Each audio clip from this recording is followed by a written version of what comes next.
नमस्कार। देखिए, मैं ये ध्यान दिलाना चाह रहा हूँ कि देखिए हमारे सत्संग में अधिकतर लोग शायद ही कोई निरक्षर हो, सब लोग साक्षर हैं। ठीक है। और और जब कुछ अकस्मात कोई चीज़ आती है, समस्या आती है, तो आपने देखा होगा कि कई बार दो बातें भी सुनने को आती हैं, दो विचार सुनने को आती हैं उस समस्या को लेकर। और जिसमें कि एक विचार आपको पूरी तरह सत्संग के अनुकूल लगता है और दूसरा विचार नहीं लगता है। ठीक है। तो ये यकीन मान के चलिए, जो जो जो दूसरा विचार जो सत्संग के अनुकूल नहीं लगता है और किसी न किसी तरीके से विरोधाभास का की खुशबू देता है, कि सत्संग के विरोधी चाल चलन को बढ़ावा देने के लिए ये बात कही गई है, तो आप यकीन मानिए कि ये सारी समस्या थी नहीं, पैदा की गई थी। और उसमें जिन व्यक्तियों ने सत्संग के संस्कृति के विपरीत जाकर कुछ किया, अधिकतर जगह, कुछ जगह प्रेशर में आके लोगों ने किया, तो उसको हम थोड़ा नज़रअंदाज कर देते हैं। जो मोटिवेटेड होके किया, ये यकीन मान के चलिए ये कोई षड्यंत्र का ही हिस्सा था। वरना सबको पता है कि सही तरीका और सत्संग की संस्कृति किसी मामले पे क्या कहती है। ठीक है। और जो विरोधाभास देखा गया या कभी सुना गया या पता चली, तो उसको आप छोटी बात नहीं समझें, वो टिप ऑफ द आइसबर्ग है। कि मतलब, और इसमें वो सब बातें भी शामिल हैं जो संत गुरु से पूछे गए या कहे गए।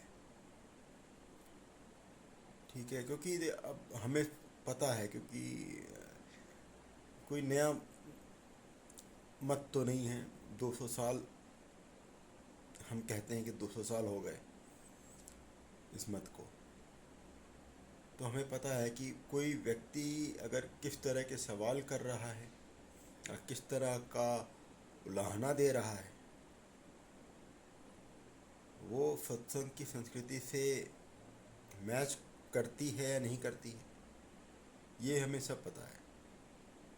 ये मुझे नहीं लगता किसी को बताने की ज़रूरत भी है या दोहराने की ज़रूरत है। सबको पता है कि कब क्या किस तरीके की बातें की गई।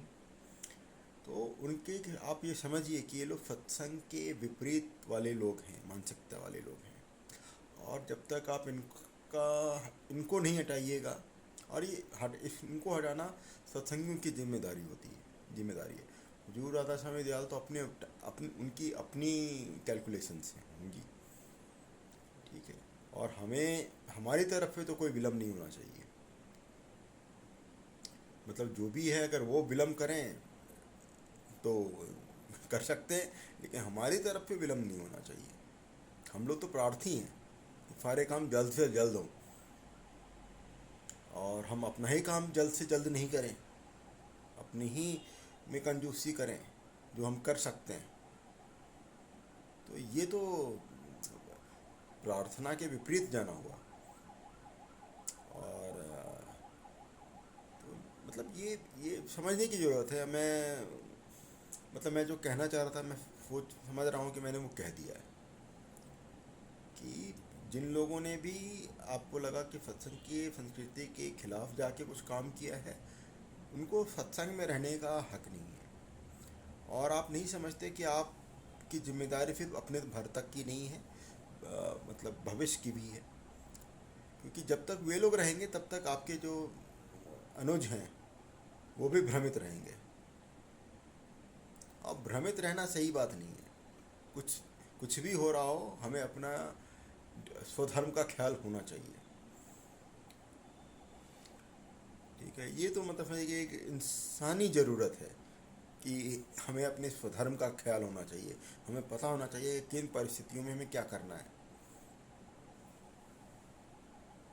अब देखिए, अभी मैंने अटल बिहारी वाजपेयी का एक वक्तव्य सुना किसी के थ्रू कि मतलब अमेरिका के राष्ट्रपति ने ये कहा कि भाई परमाणु बम डायरेक्ट कर दिए गए हैं, तो उन्होंने क्या कहा कि मुझे परवाह नहीं है कि मेरा आधा हिंदुस्तान चला जाए या 20% हिंदुस्तान चला जाए, लेकिन पाकिस्तान नक्शे से ख़त्म हो जाएगा।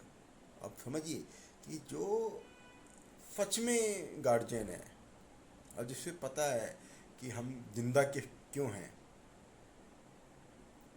समझ रहे हैं, तो वही इस तरीके की बातें कर सकता है। भाई प्रधानमंत्री का पोजीशन एक गार्जियन के रूप में ही है, और वो पीछे नहीं हट के कि भाई डर गए कि भाई हमला हो जाएगा। उन्होंने कहा कि कल होना है आज हो जाए। समझ रहे हैं, मतलब उन्होंने हमारी मतलब नॉर्थ इंडिया को पूरा दाव पे लगा दिया था। अटल बिहारी वाजपेयी ने इस वक्तव्य से क्या किया था, 20% या 50% उन्होंने पूरा नॉर्थ इंडिया मध्य प्रदेश तक दाव पे लगा दिया था। ये कौन कर सकता है? और तुरंत के तुरंत फ़ोन पे ही, कोई विचार विमर्श करने की ज़रूरत नहीं की इन्होंने।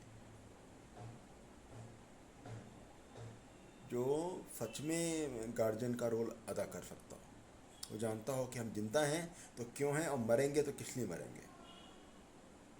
ठीक है, तो ये विचार तो देखिए होने ही चाहिए।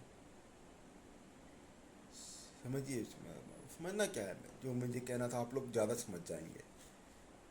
ठीक है, मुझसे भी ज़्यादा समझेंगे आप लोग। ठीक है, तो ये ये एटीट्यूड होना चाहिए कि अगर हम सही जगह हैं, सही रास्ते पे हैं, और तो कुछ भी हो जाए भाई, और जो भी हो वो अच्छा है हमारे लिए।